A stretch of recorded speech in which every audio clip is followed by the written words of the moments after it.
Today, we're going to have with us Darryl Patton, the Southern Herbalist, and I can't remember exactly where I met you. It's been a long time ago. You was just a baby. So was I. But I have been, I've listened to him speak several times. I've been to Mentone, Alabama, where he's from, to his herbal school, and I realized that you never learn it all. It's impossible, but he really knows a lot, and apprenticed under Tommy Bass. And when I asked him to come and speak, I said, please bring some of the Tommy Bass salve, because I always buy up a bunch of it every time, because we use it for everything in our house. It works, and so did you bring some today? Great. Enough for everybody. Enough for everybody, I hope. But I don't want to spend a lot of time y'all listening to me. I want y'all to welcome Darryl Patton. I'll talk loud. How many of you have ever heard me speak before? Just a few people have heard me speak before? All right. Important question, you remember the jokes I told? Even better. I'm going to give you a quick rundown of who I am, where I come from, and why you should be listening to me, or not.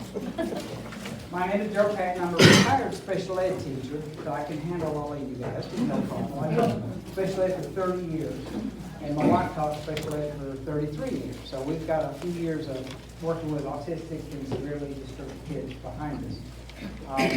But what happened was in 1983, I got out of the military. And I was homesteading. I raised bees, sheep, goats, pigs, you name it, I raised it. Had every mother of news, countryside, rodeo, organic gardening, had them all. Had a large library.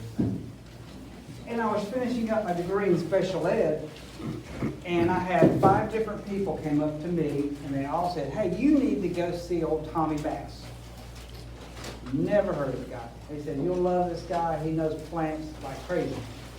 So I thought, well, you know, it's 20 minutes from my house.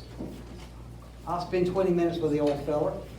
20 minutes back, got the t-shirt, satisfied my curiosity. So I drove up 20 minutes to Leesburg, and there's this little old guy up on top of the roof of a shack putting tin down. And I said, Mr. Bass, do you mind if I come talk to you about plants? And he smiled and nodded tooth in his head, and he said, why, sure, son, you come right on in. So I went in, and I was so proud of myself. I set my measuring time clock for 20 minutes. Into the second, 20 minutes and 3 hours later, I got it. And was absolutely hooked. And 2 things happened that day. The first thing was, for 12 years, I met a man who I thought walked on water other than Jesus. It was him. He was so kind and good to people, and so incredibly knowledgeable about plants. And second, I learned that I had a gift for plants, to see it and know it. And I grew up in the day and age when if you're a boy, you played cowboys and Indians. You out in the woods, you saw pine trees and other trees. You might know an apple tree. And that's most people, unless you're in the garden, is you just see plants. They don't see anything more than plants. And he started opening my eyes up. And I'd go drive up to his house 3 or 4 days a week after that with a big old trash bag. And as I drive up the road, I'd pull over and I'd pick weeds outside the road. I said weeds, not weeds. Weeds. And I get there, and this looks interesting. So he said, "So this is plantain. This is good for that. This is good for that." And he'd have this pile this big of plants that he knew and would tell me the uses of, and the pile he didn't know was about this big. And I asked him one day, "Well, how is it that you know so many plants?" And he explained. He was born in 1908, and his parents were sharecroppers. They talk about dirt poor. In fact, he always said that if there'd been welfare back then, they'd have had to borrow money to get on it. Dirt poor. And he said, if we left the place we were sharecropping, we might not find another place that would let us do it on quarters, halves, or 3/4. And he spent the winter when he was 7 years old with newspapers for shoes in a cold winter of snow on the ground on Lookout Mountain. And he was already at the age of 7 picking cotton, hoeing cotton, corn, just like anybody else. He said, I couldn't make an adult hand, but I made what I could, because, you know, back then you didn't have child labor laws. It was starve or work. And he was already out at 7 hunting for food for the family. But it occurred to him, he said, he thought to himself, he said, I need to have some way of earning some money to buy things like shoes that my parents can't buy. Now imagine a 7-year-old thinking this. And it occurred to him, he knew a lady, an old black midwife named Aunt Molly Kirby. And if you were poor, whether you're white, black, or Indian, and this is like 1915, in that part of the country, she birthed you, doctored you with herbs, and most likely was the person who laid you out when you died. But she was also 85 years old at the time. And it about 10 years ago, I thought, I mean, she was born as a slave in the 1830s. She had to know plants out of the wild back then. And so my lineage goes back to Tommy and back to Aunt Molly, to when people use these plants all the time, as opposed to everybody's a Google herbalist now. You know, they're on every street corner. And he said, so she would send people to me, she'd tell them what they needed, and then she'd send them, go see the herb boy over in Mac. And he'd get up there and dig, and most of the country folk of his generation could be herbalists today, because they lived off wild plants. He remembered when Cherokee County, Alabama got aspirin in for the first time, and this was before cars even. And he said, we didn't have the money to buy aspirin. We had to go to the woods for our medicine. So they learned what nature had. And I said, well, how did you know which one to pick? Because you know 100 different plants for blood pressure, 100 different plants for this. He said, we had to find and learn the plants that worked, or else we'd be sick or die. So we learned what worked best for each individual thing or for that person. And in fact, and we'd go down the road and he'd say, son, you see that red oak tree? About a half mile away would be a red oak tree. I'd find out later. I was thinking to myself, excuse me, crap, looks like a tree to me. So we'd get there and it'd be a southern red oak. I thought, how did he do that? And then it occurred to me. What's your name?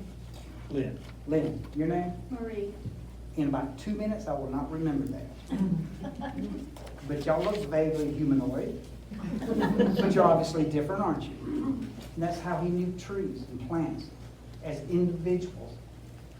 Because if you go down the road, depending on part of Mississippi in this case, and you see a big tree in on an old country yard, it's going to be a white oak, a southern red oak, a water oak, or down south, a live oak. Because those were the 4 main trees that would shade your yard out, kill the grass, so you just had to sweep the yard. You could put a swing under it. And so all these old home sites, you'll still often see when even the old people die off, the younger generation can't bear to cut the tree down. That tree will still be out there. And he knew it by the shape, a red oak, a white oak, a southern in the coastal or live oak. They don't have the same shape. And he knew them by their shape, by characteristics of those plants. And so for 12 years, I was real fortunate. I tagged along with him to the woods, learning plants. And in fact, literally, I think I sat down back in the 90s and I had about 3,000 plants. And I got a cramp in the hand. I said, okay, that's enough. So 3,000 to 5,000 plants. I know, even though everything he did, he could do with 30 or 40 plants by simple or creative mixing plants. And it's the most amazing thing that I was telling the group this morning. I've done this now. This is my 40th year, and it's just as much fun. Yeah, I mean, not an inch difference. On my way back, if I beat the rain, I'm going to probably stop 2 or 3 times off the interstate, run into the woods and say, what am I going to see? Maybe morel mushroom, maybe some new trillium or something I'm looking for my plant garden. And that's what I like about plants. But even more so is you'll always be learning something new. But knowing plant medicine is a way to gain independence. And I'm not against modern doctors. I use whatever, veterinary herb, or medical prescription herb, based on what works. And it's amazing how oftentimes plants can do something what our modern pharmaceuticals can't. You've seen all the controversy on using ivermectin for COVID. You know, the press demonized something that worked because it was cheap. Didn't require a prescription. And these plants don't require prescriptions, but you can do things when sometimes nothing else works. So what I wanted to talk to you a little bit about today was really sort of important that you bounce questions off me about ailments and our plants that you're interested in. And I was going to talk some about some toxicity issues with plants. And an example would be two that I noticed coming in. And one of them was called Carolina jasmine or jessamine. Y'all familiar with that? It has the little yellow blooms right now, blooms in the winter. In the 1840s, 1850s, plantation owner in Mississippi. I'm in Mississippi, aren't I? My son lives down south Mississippi. He's the one I was telling him. I don't know who it was I was telling him. He came up to Minton on Lookout Mountain and about had a panic attack coming up Lookout Mountain because he hadn't seen mountains in so long. It's all flat down there. And the guy sent his slave out to get medicine for, I think it was malaria or tuberculosis, not tuberculosis, malaria or typhoid fever. And by purpose or by accident, the slave picked Carolina jasmine. The guy got better, but it almost killed him. And it became used sort of some for fevers later because Carolina jasmine has neurotoxic capabilities that here's what happens when the eclectic physicians, the ones who used a lot of plant medicine, started using this, you did it in drop dosing of the medicine until the point where your lower eyelids were paralyzed and your upper eyelids were paralyzed. It was called ptosis. And when they hit that point, they would start titrating it back down. And if you didn't and kept increasing the dose, there were no more symptoms after that until you died. So they learned to very carefully dose this. And this is an example of if you know somebody that is in some of the most intractable, severe pain. I'm talking severe rheumatoid arthritis pain, death from cancer pain. This tincture of Carolina jasmine, and I make a mixture of, will take that pain away. Better than morphine in some cases. But it's done in dosing of 1/3 of a drop per milliliter in that formula. That's a small amount of drops in it. And it takes a very sharp knife to cut that little drop in 3 pieces. So what you have to do is make a large amount and then you divide it up. But it is an amazing plant for pain, but it's one where even though the odds of poisoning yourself in nature here are relatively low, that does not mean it can't happen. And Carolina jasmine is one that I tell people, say, when you first start off, like in my herb school, I'll show you these things. This is really above your pay grade right now. You need to give yourself time to be comfortable using some of these things. Or another plant that's very common up this way, for some reason it's in a belt from here over towards Athens. I have it on my side of the state, but not near as much, and that's poison hemlock. And when you use poison hemlock, they use it in the dosing of grains. So you got, if a gram is how many milligrams? 1,000 micrograms is a milligram, 1,000 grains is a microgram. That's like that much. It's, you can't weigh it so low unless you got modern technology, and so they had to make large amounts and dose it. They dosed it for cancer pain, the seeds, in the dosing of 1/2 gram. That's like not even a featherweight, but it was effective. Or an interesting thing was, I've got a letter that was written by the sheriff of the New Orleans jail in 1864. And that was when the Union troops took New Orleans. And in this, he's asking the commissary. And the commissary, not like what we think of, I grew up in the military, my dad was military, and you go to grocery shopping. The commissary was the head honcho that controlled all the supplies. And he was writing to the commissary in Washington, D.C. through another guy. I've got to research these people, but it's interesting to see who they were. Asking for medicines for Confederate POWs in the jail that were being held during the war, and Yankees who were being held because they were murderers, thieves, whatever, and got thrown in the hoosgow. And so you had all these people. What were they? Packed like sardines spreading disease. And one of them, and it's like a list of 20 medicines and chemicals that he was desperate to get. And one of them was quinine. from cinchona bark out of South America. And somebody said, well, he only asked for like the equivalent of half a cup of quinine for all these prisoners. And I said, you know why? He said, no. And I said, because it was dosed in grains. That's a lot of grains in half or 3/4 of a cup of quinine. It didn't take much because it was such a low dose botanical. And the reason they did it low dose was because large doses of quinine will give you the symptoms of malaria. It's called light-curing light. It won't give you malaria, but it will give you the symptoms that it will cause. Night sweats, leg and stomach cramps. It'll make you sweat every once in a while, periodically sweat. In fact, they're called them periodics. And so if you took a plant or a chemical that would cause those symptoms, then the belief was it would cure those symptoms. And so they said they didn't need much because it's considered, even though it's not toxic, but it can make you sick. And it's one of those things where we equate sick with toxic. That's not necessarily true. An example of that would be poke salad. How many of you have grown up eating poke salad? You like it? Yes. I do like it. I didn't like it as a kid, now I like it as an adult. But here's what happens. I get everybody in the world saying, isn't it poisonous? No? Yes. A lot of plants are poisonous, but not poisonous. I said, what do you know about it? I said, well, there's only one poisonous plant in the whole world that'll kill you dead. I said, what? Brussels sprouts. I mean, they're not poisonous. Yeah, they are. To me, they are. I'd rather die. I was cooking one night. She said, look, it's got bacon on it. It's got seasoning. You can eat it. And I looked at her and said, I love you, but not that much. I said, watch this. Picked one up. Got about right there. Began.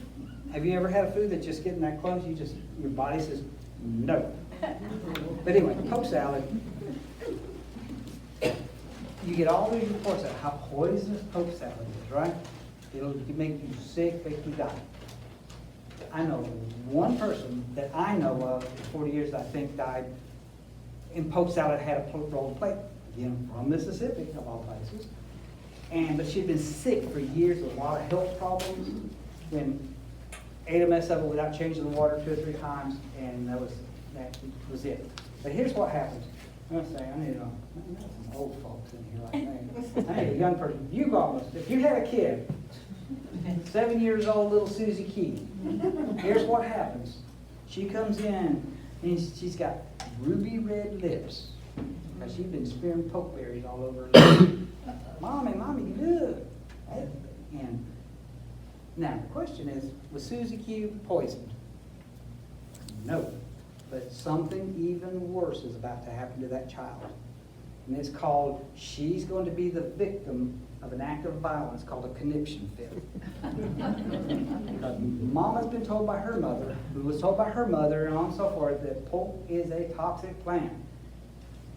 911 may help you, blah, blah, blah. Ambulance, stomach pump, whatever. You know, at the time used to be Ipecac, remember? Now they don't use that anymore. And little Susie Q goes back sicker than ever from the hospital visit and becomes a statistic for poke root poisoning. But she wasn't poisoned. She was conniption fit. But she goes down as a statistic, and everybody sees the statistics. For 40 years again, I've been trying to find all these people that have dropped dead in the South from eating poke salad. Couldn't find them before and after the internet. Finally found some statistics from I think it was American Poison Control Center, where they did a study, and out of all the cases they studied, a handful of hospitalizations, not a person died. In Italy, where poke salad has gone back to Europe, because plants go back and forth, they don't just come from Europe and Asia here. It's all over there. And in Italy, they did a study over, I think it was maybe 10 years, and they, according to their study, 2 people had died of eating raw and cooked poke salad. 122 people died from eating raw elderberries, European elderberries. But wait a minute, elderberries are jelly and syrup. They're not poisonous. Yeah, they are if not prepared correctly. And poke salad is an example of that. It has what are called lectins. And those lectins when they hit your stomach and intestine, if you don't do it right, it will make you wish you were dead. Because they are severe gastric irritants, and what they'll do is they cause loose, explosive, watery bowel movements while you puke up into the bathtub. Both ends, misery. Heart racing, heart palpitation, profuse sweating, dizziness. Doesn't mean it's killing you. It means you want to die, but it's not killing you. But we get our mind, these things are toxic. The difference is toxic is all relative sometimes to how you prepare something. I know some old people out in the country that either changed the water one time or not at all, and they liked what they called the bite from those poisons, but they grew up 60, 70 years eating poke salad like that all the time, and they were used to it, they adapted to that. So if I had to list the top 10 medicinal plants, and they may vary a little bit from season to season, but every time it's there, either number 1 or number 2, depending on my mood, it would be poke salad, poke root, poke berries. So if you've got mild osteoarthritis in the summer and fall, you can take poke berries, ripe ones, 2 or 3, swallow them whole, do not chew them or they will make you wish because they're terrible taste. They will pass through your stomach just like in a bird, come out the other end, the seeds whole, but the anti-inflammatory properties will leach out and ease it. Oh man, it's gonna rain, my thumbs hurt. That type of mild osteoarthritis. Mild rheumatoid, it'll help with inflammation, but it will not reset the immune system, which is not an immune disorder. It is extremely good. You can make syrup or wine out of the berries with the seeds left in them and just take a little shot of that, and it's a good blood purifier, anti-inflammatory, etc. Wonderful. And if you take the seeds out completely, it's inert. You just make jelly, syrup, wine, whatever. I did a thing in Gadsden, First Methodist. They have a thing called Gift to Gadsden we do every year, where we do free classes for the community. And I always do herbal medicine classes, and I told them one year, I said, I'm going to make you guys a pokeberry pie and not kill you. So I made pokeberry pie. Now, pokeberries minus the seeds is like, and I don't like this, it's like a jelly pie, like lemon meringue. Texture to me is important. It's no texture. So I added rows of Sharon blossoms to it, which are sweet and give it a chewiness. Rose of Sharon blossoms are super sweet. It's a mallow. It's in the hibiscus family. And then I did white oak acorn flower crust, and then I did serviceberry, one of my favorite wild fruits, like a compote on top. It was really pretty. I mean, it looked like Martha Stewart did. Everybody ate it. Came back the next night. I said, anybody die? Anybody go to the hospital? I guess pokeberry pie is not going to kill you. But we've been told these things over and over, or don't eat berries out in the wild that are red. Well, I hope you don't find any wild strawberries. Or berries that are white. You know, a lot of these things are just not true. They don't hold water. But poke will make you very sick if you use it wrong. But every year, more people go to the hospital ER for lima beans and kidney bean poisoning than ever went with poke. Because lima beans and kidney beans both contain lectins, just like poke does, and if you don't process them long enough or hot enough and eat them in quantity, those lectins will tear your GI tract up too. But poke gets the bad rap, even though it's the same toxicity issue that they have. And so you take somebody that's got rheumatoid arthritis. That's an autoimmune disorder, right? It's your body fighting against itself. So, for example, who keeps bees in here? Anybody? All right. What happens if you get stung? I get a little swell. Man, that's about it, right? This young man here gets stung, and it's like, man, who got the sausage arm, you know? Well, that's not right. Why are you swelling up and she's not? You ate at Hardee's or something, instead of Jack's, or vice versa. Who knows? It doesn't matter. Our immune systems respond differently in different people. But then again, she hits about 76 and a half, she gets stung, she may swell up. Because all those decades of getting stung by the honeybees has been building up in her system. Also, her immune response says, can't take it no more. Or somebody that swells up all the time goes, Decades later, all of a sudden, no big deal. You'll see the same thing with poison ivy outbreaks too. And so it doesn't matter, the body's just fighting itself. That's when you go to poke root, and it is poisonous in large amounts, toxic. So it's made into a tincture, which is made with alcohol, and you do drop dosing. That means 1 drop in water 3 times first day. Next day you do 2 drops 3 times a day. 4 drops, up to about 5 to 8 drops is the sweet spot for most people, sometimes a little higher. And all of a sudden you find that it's working, or you find that you start to feel a little weird in the head, heart starts racing, so you back down till it helps the arthritis and they're not causing those side effects. Then you inch it back up a little bit just to the point where it works without the side effects. There's your therapeutic dose. I had a friend of mine, he's a full-blooded Cherokee Indian guy. And he called me one night just to laugh. I said, what's up? He said, let me tell you what happened. He said, you know, I've been helping him with carpal tunnel syndrome with poke. It doesn't cure the carpal tunnel, but it helps with the inflammation. Then he went to, on the powwow circuit, he did drumming and singing. For 2 weeks, got off the poke. Came back home, decided to start doing poke again. He called me, he said, I was sitting in my easy chair, and all of a sudden my face turned beet red, my heart started pounding, and I was just sweating like crazy. He said, I thought I was having a heart attack. So he called his wife, and she said, well, what are you doing? I'm taking Darryl's poke root tincture. She said, well, how much you taking? Well, the same one I left. She said, what did he tell you? Oh, start over, because the body's not used to it anymore. He went way above what his body was used to because it was all out of his system. So there's little tricks to the trade that you got to learn on that. But what it does is this.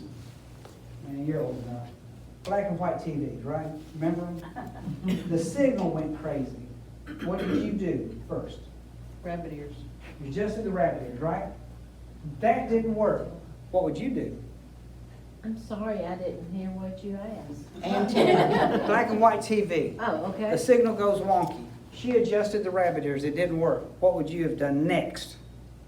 Antenna. I probably, yeah. On top of the antenna. Oh, turn it the direction where. Put foil on it. Foil on it. Tin foil. Make him get the Oh, signal I got better. that on. It's been a while. Yeah. That didn't work. What's your third option? Get the TV. No, that's the last option. Your third option is the youngest kid in the family has to stand there, hold the antenna, and become an antenna until Lawrence Welker hee-haw is over. Your last option was you smack the crap out of it. And it would work oftentimes. It's like, oh, reset it. Doesn't work with hard drives, but it worked with that. And that's what poke and other herbs that are called immunomodulators do. They slap your hard drive and says, hey, this case, the rheumatoid arthritis is the enemy, not the body. And it helps to reset the immune response to disease, to inflammation, to those things that if you have rheumatoid arthritis and I don't, well, again, it's like these things. Why do you have it and I don't? Who knows? It doesn't matter why. We just got to reset the immune response. And that's what poke does. It's an immunomodulator. A plant, by the way, that gets a bad rap is echinacea. If you're familiar with that, for keeping from getting sick. And they say you can't use that with autoimmune disorders because it's an immune stimulant. And that's not true. That came from a flawed study in Minnesota. It's an immunomodulator. In fact, do you know what the eclectic physicians were? You ever heard of that? They were the doctors in the 1800s who believed in using plant medicine. They did not want to use harsh chemicals like the allopathic chemical doctors did. And from about 1880 to around 1920, when the allopathic doctors bribed all the state legislators and ran them out of business, they dispensed millions of doses of echinacea. They loved the plant for the immune system and wrote not one paper on any side effects for the immune system. The one flawed study out of Minnesota has got everybody convinced it can't be used, but it's very good for autoimmune disorders. So you use it Crohn's disease, all sorts of stuff. Excellent. But poke is one that when you use the root, you have to respect it. If you take the root, it's in Tommy Bass salve because it helps to heal wounds to the bone. So we're going to give one away. What you need to do is write your name on a piece of paper. If you put it on a $20 bill, pretty quickly that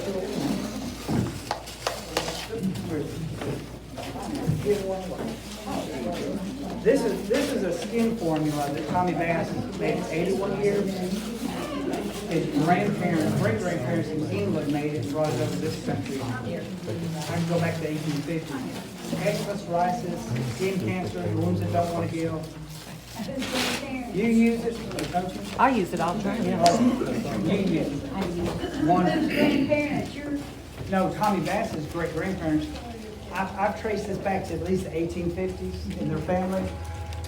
And then when I started doing this in 1984 with him, he passed the recipe down to me, and I've been making it ever since. I had a lady one day said she had been putting it on top of her husband's head, he had basal cell carcinoma.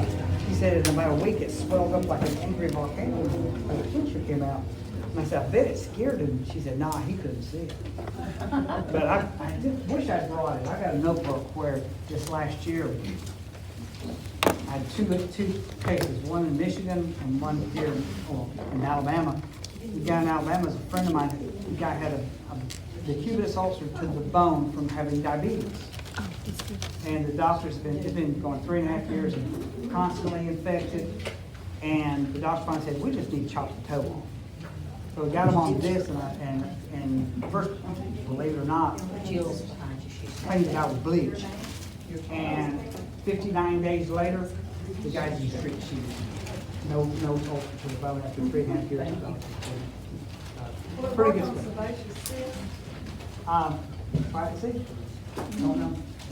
It opens things up and heals. And one of the big things that heals the deep-seated wounds is post root. So it's a wonderful thing. That'll work. And of course, I got more for these. Is that everybody? We're missing somebody? And it doesn't matter. There's always somebody who wants to put in a piece of pink or green paper. I can't see it. And the winner is Jan McMillan. When you get home, put it in the fridge. It's not going to go bad sitting out, but if it gets warm, it'll get soft, gooped up and wasted. Or leave it out, then you goop it up and waste it, you have to get more from it. Every time you think about it on something, just rub it on. And then one other thing, I always try to get them out of the way. I don't make this very often, and none of y'all have this. Oh, we don't. In Alabama, there was a cream that was made called coumarindine. Say again? Coumarindine. And it was developed in the 30s by a guy, he actually worked up in Chattanooga in one of the plants. And when they burned themselves on those belt-driven machineries, they dipped their hand in axle grease. And he started developing this based on that axle grease. For a long time in around northeast Alabama, a lot of hospitals preferred it to Silvadine for burns. Cuts, scrapes, wounds, you name it, it would heal it. Smell that. You can smell the cinnamon in it. I'll pass around and smell that. Wonderful stuff. I'm going to give one away. I don't make it very often because it's a pain in the butt to make. Don't pass around and smell. Very good. Cuts, scrapes, wounds, etc. Some people really like the smell. You smell it from me. My wife can't stand the smell. Somebody say, you have to make candles out of You it. just not stopped at the nose. I'm going to give one away. Can't smell. Any questions so far, though? I tend to talk fast. And the winner. Jan McDonald. Sherry Henson. Yes. When he makes it back to you, keep that one. You do not have to refrigerate this one at all. It'll stay firm unless you, well, I don't know. If you get out in some really hot weather, it'll melt fast. The base of it is Vaseline petroleum jelly, or white petrolatum, as they say. I'm going to get these out of the way so I can talk. All right. This is one that's in short supply. It's hard to get hold of. That's Tommy Bass. He's taught me. I'll give one of my books. This is the first book I ever wrote on him. My new book coming out hopefully this summer is a materia medica, about 330 pages of his herbal formulas. Wow. Back to this. Your name pops up.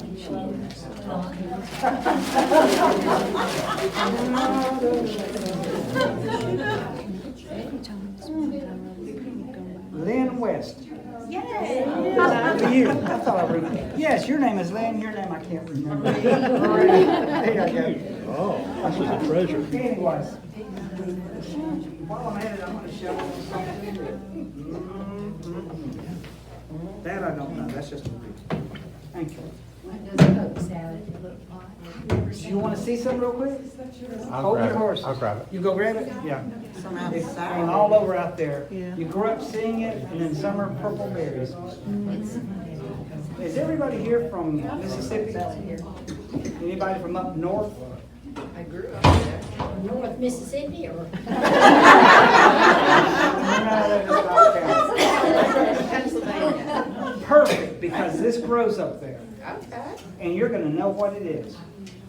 If you don't, you're going to be highly embarrassed. Yeah. Anybody else from up north, Ohio, West Virginia? I was raised in Ohio, but I don't know anything. Even better, or almost as bad, because your city, you stink, was named after this. Really? This would be. Oh, not right.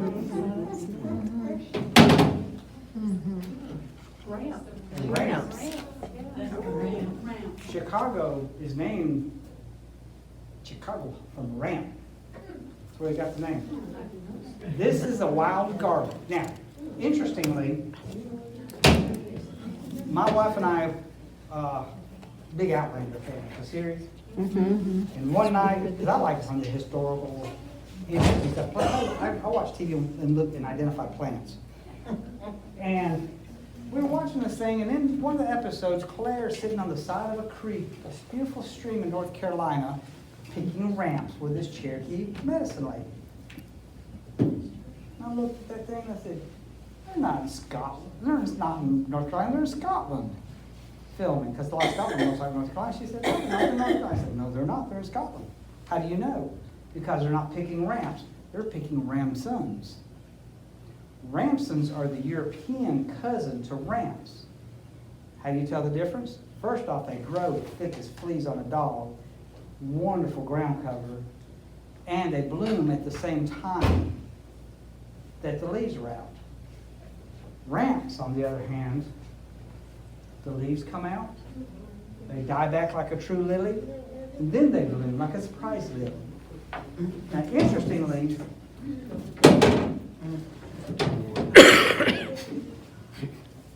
You knew where that was? I did. those are poke salads, poke berry. Now, interestingly, see if I can find one.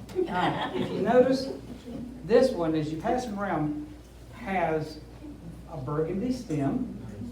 This one has a white stem. This is called Allium trichocum, which is the typical ramp people find. This one's Allium burdickii, which is a narrowly white ramp. They grow, these are very rare compared to these. Sometimes in Pennsylvania, they grow in mixed patches. We were in North Carolina getting these, and they were all growing together. Now, if you eat one, make sure that everybody eats one around you. They will know you eat them. In the Smokies, kids used to eat them to get out of going to school because they'd get sent home stinking the place up. This is such a, they're hard to find. In Alabama, Jackson County's got a few. That's it. I've been transplanting these for years now, and they'll grow just fine.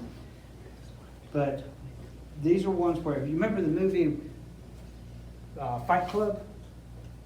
What's his face? Who was that? Brad Pitt. Brad Pitt, Fight Club. What was the first rule of Fight Club? Don't talk about Don't it. talk about Fight Club. First rule of ramps, don't talk about where you got your ramps. Second rule is don't talk about where you got your ramps. Third rule is tell everybody where your ginseng patch is so they'll go looking for that instead of your ramps. These are very desirable, and people are ruining the environment digging every one up, they grow slow. I've got permission on some private property where they're super thick, and I'm transplanting them, and they're just wonderfully happy. And then I spent about 4 years, finally found a source in Europe that would, I don't know if it's legal or illegal, but they sent me Ramsons. Mine are blooming now, I'm so thrilled, because they make a thick ground cover, and they taste the same. But that's what they are.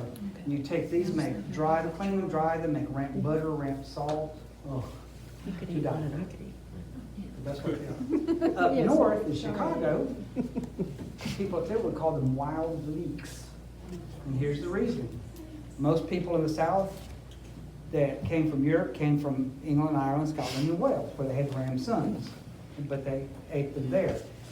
People that came up north typically came from Italy, Eastern Europe, Mediterranean regions where they ate lots of onions and leeks, so they call them wild leeks.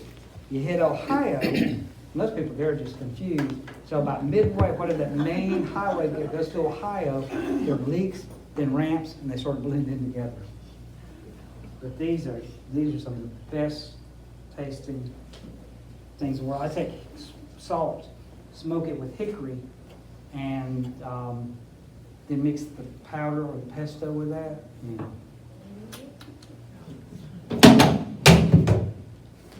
I want my box back. Okay. I know you're planting. All right, let's see. Remember ever seeing the poke salad before then? They can get to 12 feet tall. Okay, I do have osteoarthritis, so what am I gonna do? In this case, what I would do is wait till the berries come out this summer. They'll be, when they turn purple, then you take them and you can put them on a cookie sheet, dry them, and then, not dry them, freeze them so they don't lump together again, and then you got them all winter, frozen. Or you can take the berries when they're ripe and squeeze all the juice out in a colander, and it's a little bit more work, but if you look at a poke berry, on the bottom side they'll have 10 little white tips. Each one's an ovary where there's a seed, so it's got 10 seeds per berry. So if your dose is 1 berry, 10 seeds. So you could get a gram scale, weigh them out or whatever, because the pulp around is just a capsule. But if you take them, you can freeze the berries or even dry the berries whole and have the dried berries and use those. Works real well. In Iran, it really doesn't pay to be a lab rat. Probably a person over there, but they did experiments with lab rats, and they put them in 2 groups, Group A, Group B. Group A was the control group. Group B was the group that they would put injections of poke extract in the abdominal cavity of the lab rats. Then they put them back in their boxes. No harm, no foul, right? Except the rats didn't realize that the bottom of those boxes were metal, which were actually they were heat plates. And they'd slowly start cranking up the heat until the rats started dancing from pain. The rats that had been given the poke extract could stand about 10 times more heat before they started registering pain, because the poke is extremely effective for pain relief. Then it really stunk, because then they killed them all. So it was the end of it. But the poke is extremely powerful for a whole host of things. It's amazing. It's got a protein in it called poke antiviral protein, which has been researched in government laboratories as an antiviral, anti-cancer. It's an amazing, amazing plant. And what I like about it is like rabbit tobacco, which is number 2 or 3. That and yellow root, or they battle it out, my list. Have such a wide range of use that work. A lot of plants are quaint, they work, they've got some good benefits to them, but then there are some that have a real pharmaceutical, powerful effect in post-mortem. Yes. Can I grow this? Not from those things, but if you want to grow some, just get a hunk of root and stick it in the ground. Every little eye is almost like a potato, it'll send a new plant up. Even if you cut the taproot, doesn't matter. Okay. Now, typically the way poke was eaten was when it was about a foot tall, you pick the young green leaves, or while the plant was still, the stem was green. As it got bigger, foot taller or more, people didn't pick it, but you pick them 12 feet tall. In fact, I did a YouTube video showing that, but you pick the new growth at the very end, and that's new growth, and the toxins are there, but they're low, just like in the new leaves. If you take the stems when they're very young and still green and just soft and flexible, take a potato peeler, peel the stems, chop them up, fry them, and people think they're eating fried okra. Very good. Can you eat this? I never heard that before. Not raw, because it'll make your stomach upset. That's why it would have to be cooked. I would have no problem doing that. What you do is you put it in a pot, cold water, bring it to a boil for about 5-10 minutes, change the water, cold water, boil it again. And after 2 or 3 times, start tasting the water. And if it's not bitter, those toxins are gone. And it's perfectly safe to use. Then you fry it with bacon and eggs and put it in the soup. But when you pick poke, what you do is you pick about 500 gallons of poke leaves, because they will do like spinach and come in that much. You got to pick a lot of leaves. But it is highly nutritious. And up and through the 70s, you could buy canned poke salad leaves from a company out of Arkansas. I finally quit. Not because of poison issues, but because they just couldn't get enough people picking poke salad to keep the business going. Or that company, so they quit carrying that. But it was canned poke salad, just like canned spinach. And you got poke salad daily in the summer. But people, what's interesting to me is they lived on these poor folks' foods without realizing they were eating better than people eating the processed foods. And they all had 19,000 kids, so you had a built-in army of workers to go pick them. Because like when I grew up, if your daddy said go do something, the alternatives were not pleasant. You did it. How long can you keep poke salad wine? I mean, does it go bad or No. anything? It's like, I don't drink. I mean, I'll have a glass of wine once in a blue moon, but you see people say, ooh, that's a 1922 Rothschild. Well, that's an old wine. You don't throw it out.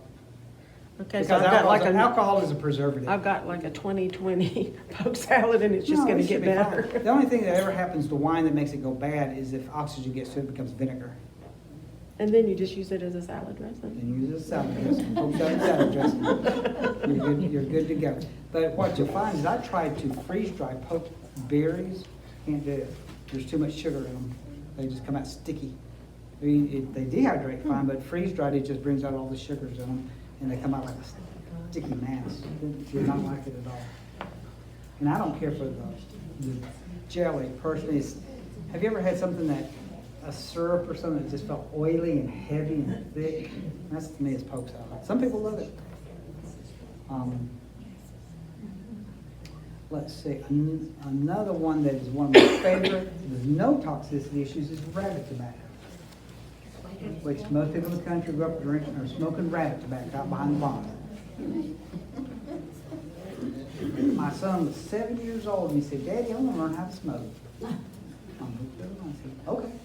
Got a corncob pipe out, fill it full of rabbit tobacco. It looked like a lava going.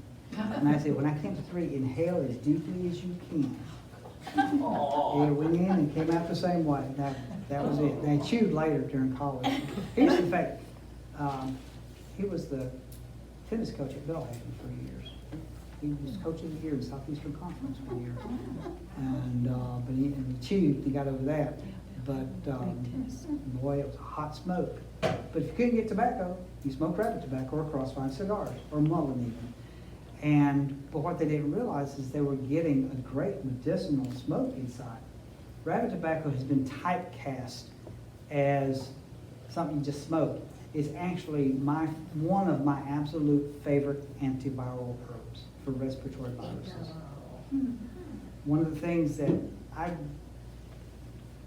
anybody in law enforcement here? FDA? Am I supposed to say treated? But I treated a lot of people with COVID during COVID. And I had people who were this close going to the hospital on a ventilator, and I don't lose any of them. Because what I did was I took rabbit tobacco, mullein, and bone set, and made that as a mixture, tincture actually, and put it in nebulizers. And you nebulize that. It's stops. Did they pop- smoke it or drink No, it? no, or- it's in a nebulizer, like Oh, okay, nebulizer. okay. But you And- tinctured it first before? I mean, you can do teas as well, but you can also do tincture. And you put in equal amounts of each, and then equal amount of saline solution, you know, from those little ampules, and that's a dose. You nebulize that 2 or 3 times a day, and it stops the popcorning of the lungs, the fibrosis of the lungs. It's amazing what it'll do, whether you're trying to prevent it or treat it. Because one of the fastest ways to get medicine in the body is through the lungs. A lot of medicines are that way, or through the rectum, through the depositories, as I call suppositories, because they go straight into the bloodstream. You know, plus you don't have to worry about somebody throwing it up or not taking it. It's easy to do. But bone set, rapid tobacco, Mullins, catch me out for working with respiratory viruses like COVID. And not only did it stop the fibrosis, it stopped the virus. And I do that and do cinchona bark. Depends on the person, but it's amazing what you can do. Any questions? How much of that stuff did you bring to sell? Oh, I got plenty of it. I got to set a bunch out, and so I just threw it all in the truck. Of course, I got here and I made the mistake of going to Lowe's, and I've got 8 bags of dirt to plant ramps in tomorrow going back. So, Did you bring enough books? well, depending on how many you go buy. Oh, just one each. I got a whole box of them. Anybody got any health questions you'd like to ask for me? Do you know anything about nerves? Yeah. Sciatic nerves? Okay. Thank you for bringing that up. That's, That brings up another, what people think of as a toxic botanical, and that is Amanita mushrooms. All right. You remember Alice in Wonderland? The caterpillar guy was sitting, smoking a hook on top of what? An Amanita mushroom. The little white speckly dots on it. If you go back to the Middle Ages, very few people could read or write, correct? So how did you teach safety, morals, etc. to children? You scared the bejesus out of them.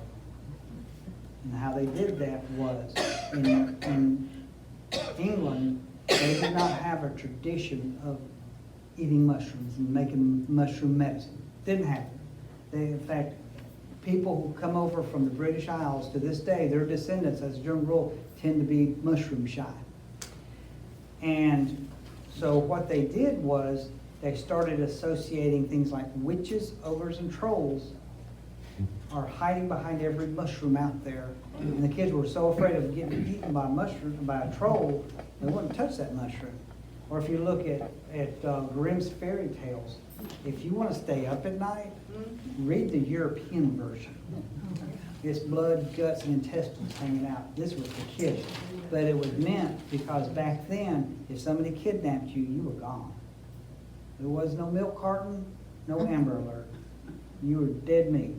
And so to protect them from poisonous plants or what they perceived as poisonous mushrooms or poisonous animals, they had to associate something with that plant that the kid related to and was terrified of. So the Amanita mushrooms, because some of the Amanita species, like the destroying angel, are horrifically toxic.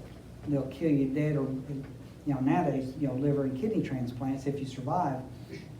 And they associate with trolls and witches behind them going to bake your bones and eat you. That fear got passed down.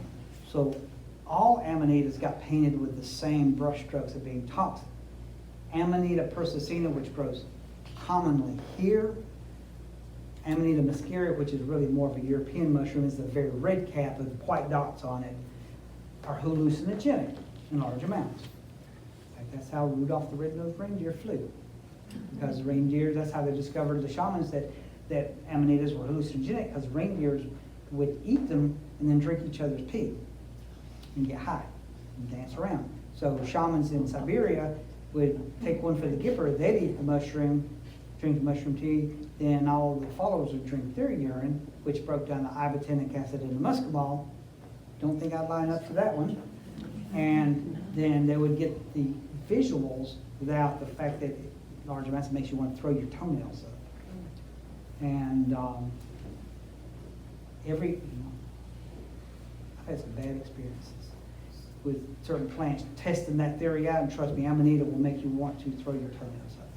Small amounts properly done, it does not, and it will not make you hallucinate, but what it does, going back to you, is it scrambles nerve signals. So if you take Amanita, make a tincture or an oil with it, and rub it on that sciatic nerve, not on the big toe, it'll radiate, make you think the toes hurt, but actually it's right here.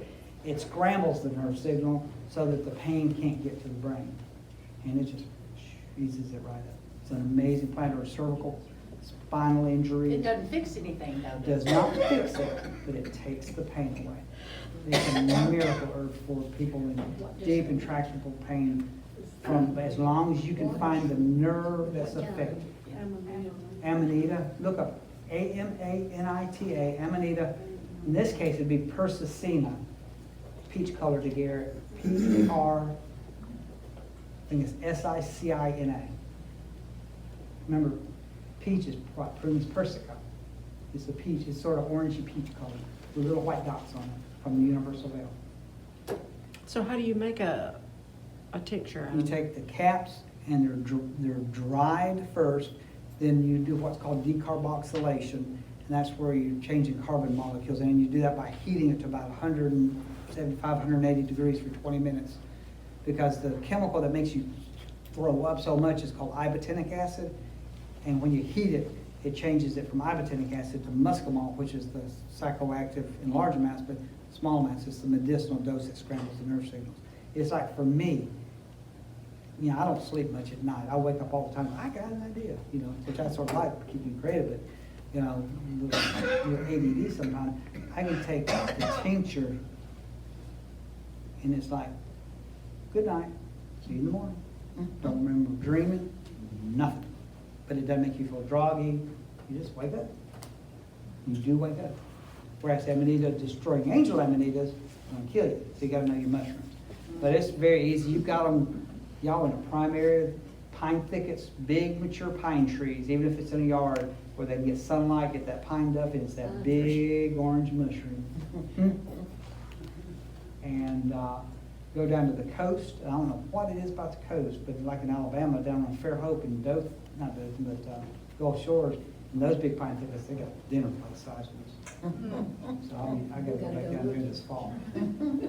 Yes. I can vouch that this stuff works, because last time you were here, you made some, Did I? and you put it in oil, I did. and everybody got a little water bottle. I was a lot Just more had generous tiny back then, in my bit- younger years, I guess. Tiny bit in there, and so I took it home, and in a few days, I pulled a muscle in my arm. Oh, it's about to kill me. I said, oh, I'm gonna try this stuff I got from Darryl. I put it on it. The minute it touched my skin, my pain went. It was one of those- amazing. It's one of those things where it's a short window of here, Mhm. from about late October into early November, if Mhm. it rains, and that's it. Mhm. I gather every one I can find. Last year was a bad year, and the year before was not a good year, because droughts hit. About then, and that shut it off. So I was glad I had a supply stocked up. How long will the oil keep once you make it? Long time, at least a year or so, Okay. if not longer. As long, worse it'll go is rancid, but as long as you're not eating it, it's not poisonous. I have wanted some more since then, because I was so happy over this, using it on my arm. And my daughter came through and saw, oh, it's just a water bottle. Toss it out. I make it all the time if you need any. Okay, But next it's good. question. Do you make and sell your medicines? Yes, I don't have a store for that. I custom formulate when people need something. You have a They say- website? Yeah, it's the southernherbalist.com. It's just now back up, and it's Ipsum Lorem gobbledygook stuff. Most of it's stores on there for my books and stuff, but just contact me if you need something, I make it. Anyway, any other questions? What can you do for insulin resistance? Winter huckleberry. Winter huckleberry. The huckleberry that grows here about 10, 12 foot tall max. Berries get ripe in the fall. Yeah. And you can use any member of the blueberry or huckleberry family. It's the best one. And it balances out blood sugar, insulin levels, and blood pressure as well. For blood pressure. It's a multi-use herb. When you boil it and use it as a tea, and make a tea out of the tincture, and it tastes like boiled cabbage to me. For some reason, it's just got boiled cabbage taste to it. Is that recipe in your book? No, probably is, because huckleberry's in there, so it's probably in there. No, but it's very good. Years ago, we were going up to the Grand Canyon on the choo-choo train that they do, and I had a guy from California, I was talking to him, he said, listen, I got diabetes, I'm not gonna eat right. What do you got? So I put him on huckleberry. For 3 years, that's what I sent him about every 3 months, until I finally said, here's the California version, do it yourself, I'm tired of sending it. And a few weeks later, met a professor at Jacksonville State over at Books a Million in Oxford, Miss Alabama, not Mississippi. And she had high blood pressure. Put her on that, and about a week later, I got an email late one night saying, when's this stuff supposed to work? And I thought, well, it doesn't work for everybody. Got up the next morning to answer, and I had a note and said, never mind, it's coming down. So once it gets in the system, about 1 to 2 weeks, you start to see results. Good stuff. And it's everywhere. Dry ridges, it's real common. We need to order some from it before it Any other questions? What about a cough? Cough? He can Because of send what's it causing the here. cough. Yeah. Well, it's allergies and. Okay. Y'all want an allergy formula? Yes. That is the cat's meow? Yeah. Alrighty. Takes 4 ingredients. This one, I used to have an encapsulation company, I got tired of it. And this one, I couldn't keep this in stock, so I just give the recipe away. You need 4 ingredients. The first 2 are common spices. One's called fenugreek, which most of you probably don't use because it's more of an Asian, Middle Eastern thing. Any international market, or they got this really cool thing on the internet called Amazon. To be honest. But you want fenugreek and thyme. Now, all of these things that go with this have to be finely powdered. Can't be cut and sifted, so if it comes in cut and sifted, you gotta put it in a food mill or something and powder it. Really good. Won't work otherwise. The other thing you need is some bentonite clay from the health food store. And then you need a little bit of golden seal, or you get shrub yellow root or mahonio. And here's how they work, and then I'll give you the recipe. Fenugreek and thyme are antihistamine.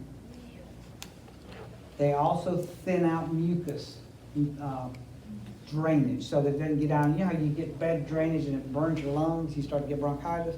It stops that. But they're antihistamine. And then the clay bentonite clay is a type of clay in Europe. It's called montmorillonite. And montmorillonite clay is electrical charge. I think it's positive instead of negative. So if you notice old gumbo clay in the yard, it swells up eventually with water. It has to get inside it and swell it. Adsorbent clays, the chemicals in it, things stick to the surface. So as it goes microscopically in your body, it acts like a Swiffer brush, swiffering up pollen. So hopefully if you're drinking enough fluids, then you're urinating out all those allergens before they can cause a histamine response. Then the yellow root, golden seal, whatever, acts as a natural antibiotic to either prevent or treat any existing sinus infection. And it works wonders. So if you've already got sinus issues going, those allergens, that histamine response has what's called a half-life. It wears out, new ones are being produced. So if you're already in the middle of it, you start to produce fewer and fewer of that histamine, less and less of that histamine response, eventually hopefully none. So what you want to do for the basic recipe is take about a 1/4 cup each of fenugreek and thyme.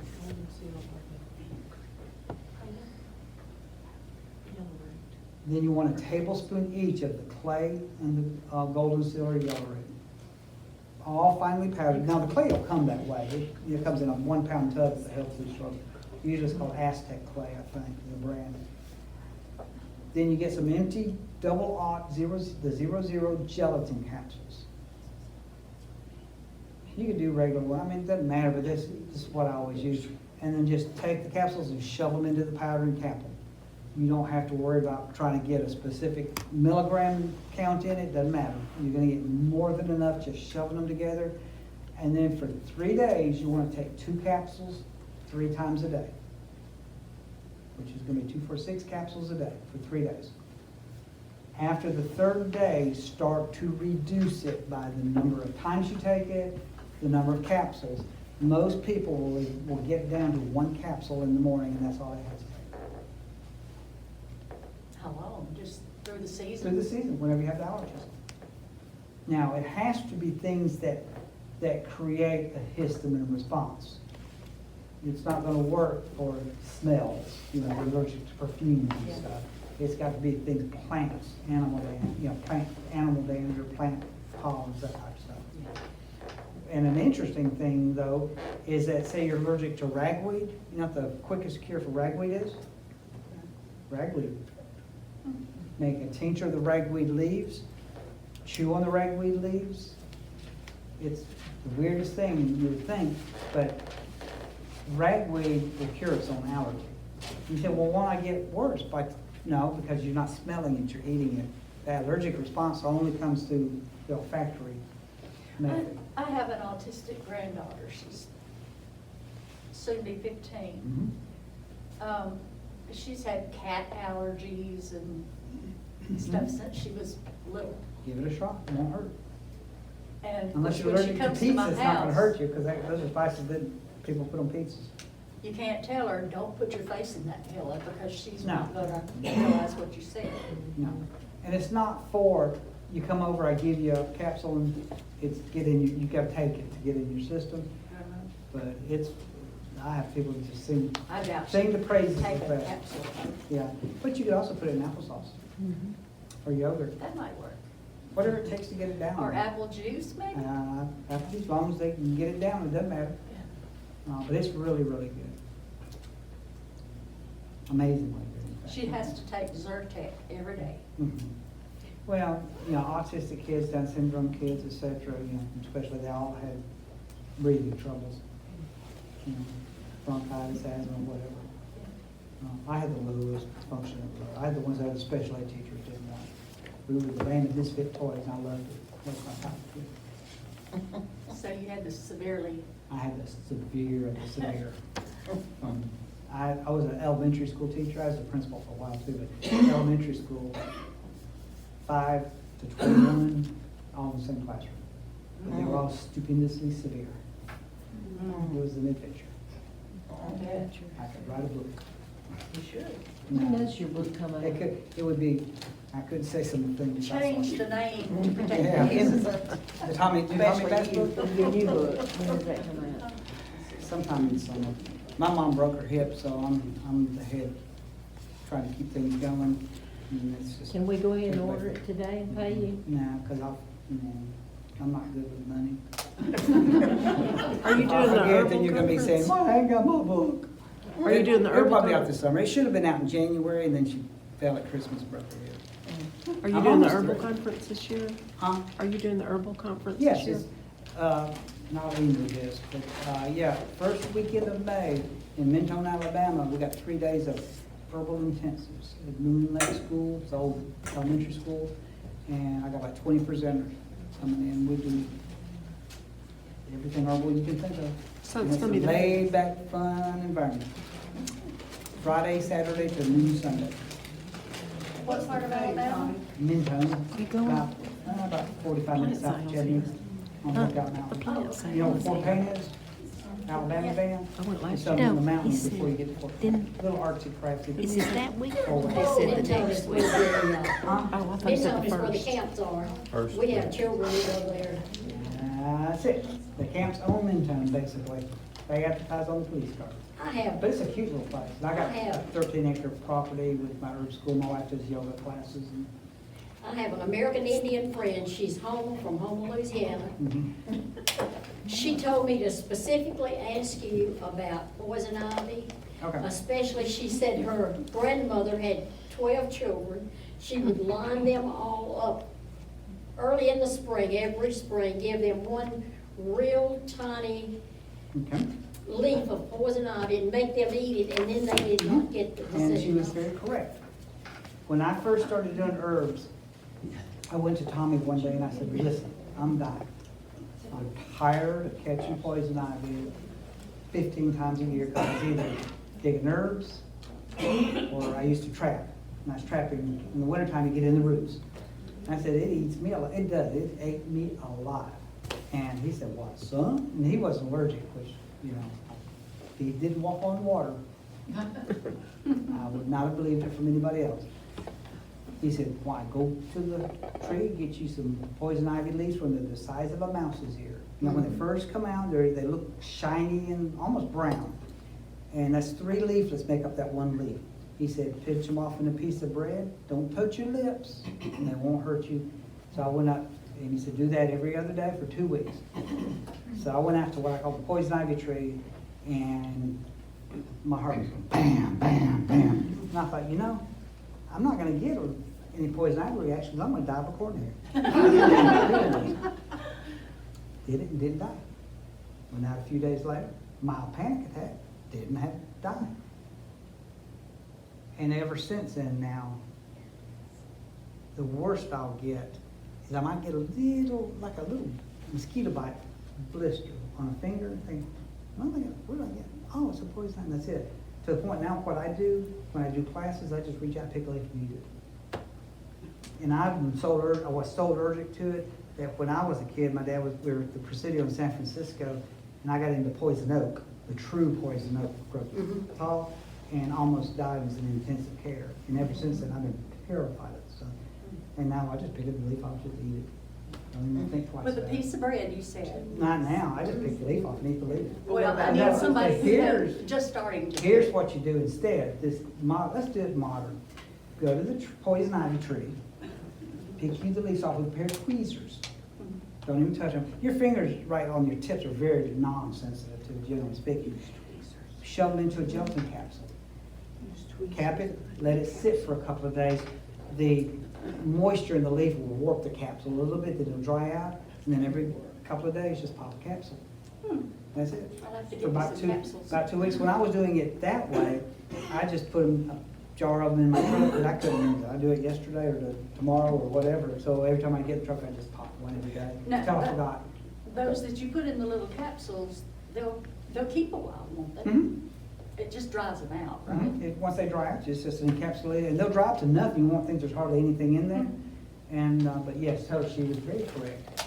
Because if you think about it, if you get a vaccine, what are you getting? The virus, the dead virus, a replicant of the virus, so your body's immune response knows how to not respond or to respond. But yeah, very, very correct. Okay, good. If it had been anybody else told me that, I'd say, you out of your mind. But I trusted him completely, and I did it because what are you doing in the woods in the summertime? You're wiping off spider webs. And where are they always hitting you? In the face, in the eye, right there, every time. And that's like, shoot. And that's when I'd go get naked, go to my next door neighbor, who's a doctor, and I said, hit me. Right in the hip with his cortisone shot, because that's the only thing that would stop it, was when it got that bad. I don't think twice. Now, I'm not gonna go lay down in the patch and roll in it, but I would wade through it every day now, and still don't think twice about it. Yes. So do you have to take it now to keep that immunity up? Now, what you'll find is most people will get about a year's worth of immunity. You do it for a couple of weeks, every couple of days or so, every 2-3 days. You can take it every day if you want. The worst I ever saw in 40 years was 2 people said they had rectal itching. I did not ask to check. I took their word for it, but that was it. You know, mile or two. Nobody's ever had a problem with it. And some people get a couple years resistance. The longer I've done it, you know, there's some years, unless I'm out teaching a class, I don't even do it. I just don't worry about it anymore. And in southern Louisiana, you know what else they got? Poison sumac. Okay. And it's called thunderwood for a reason. It's worse than poison ivy, but it looks like a regular sumac Can you tree. use the same recipe? Yes, because it's all the same urushiol. So poison ivy, poison oak, poison sumac's all urushiol, And the poison ivy treatment will prevent it from all three. Any last questions before I shut up? We could go on and on, if I gotta drive. What about blood pressure? Huckleberry. First thing to do, if you're trying to reduce blood pressure by reducing fluid in the body, like a herbal Lasix, it's Queen Anne's lace. In fact, the old saying with Queen Anne's lace was that it would make you piss like a Russian racehorse. I thought, where did that come from? Until I realized Russians were notorious cheats at horse racing. They would dose your horses up with drugs, then they'd give them Lasix after the thing to flush it out of the system. And Queen Anne's lace, you do it right, will make you urinate just like Lasix, and it'll pull the fluid off the system. But if you're on heart medications, you gotta be aware of that, because it'll flush water-soluble medications out too. So you have to keep an eye on it. What about Mayapple? Mayapple, still an official drug in the U.S. Pharmacopoeia. Very toxic used wrong. It can kill you. Used properly, perfectly safe. Do you remember the old medicine syrup of black draught or black draft? That was in it. It was the liver component. And all. It has long, ropey rhizomes. It's used for small basal cell lung cancer, for one thing. The podophyllin resin is used for venereal warts. But I always knew it was a powerful liver herb. It is not the same thing as European mandrake, which is a common name. European mandrake is a different plant, but they look sort of similar. Well, I know the American Indians, I do a lot of things with them. The women will not touch Mayapple No, it'll make you sterile. roots because they say it will deform the baby. It'll deform and it can, literally. Or it will make you sterile. You know, have a baby. All right, I better shut up. If anybody wants any salve, well, I got them. Thank you for having me.